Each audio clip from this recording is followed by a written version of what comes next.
Karong hapit na ang All Saints Day ug All Souls Day, pipila ka nato ang miduaw na sa mga samang. Ani ang mga pahimangno ang Cebu City Transportation Office ug ang Cebu City Police Office.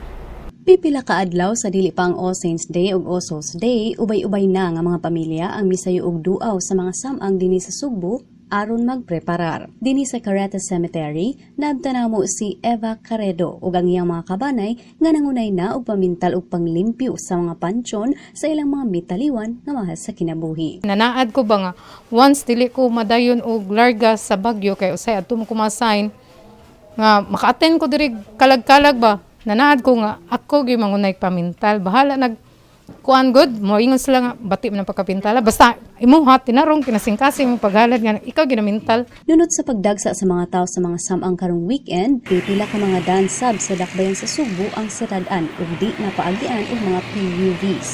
Matod sa Cebu City Transportation Office, na maapektuhan ang dagan sa trapiko doon sa mga samang sa Pardo, Labangon, Calamba, Talamban, Sempark, apilang Old Lorega San Miguel Cemetery, Careta, Chinese, Ludo o Queen City Memorial Garden. Ang Cebu City Police Office may pahinumdum sab sa katawhan nga ginadili na sab ang pagdala og mga ilim ng makahubog, mga hait ng mga butang sama sa kutsilyo, mga sound producing equipment ug mga gamit panglimpyo sa mga pansyon.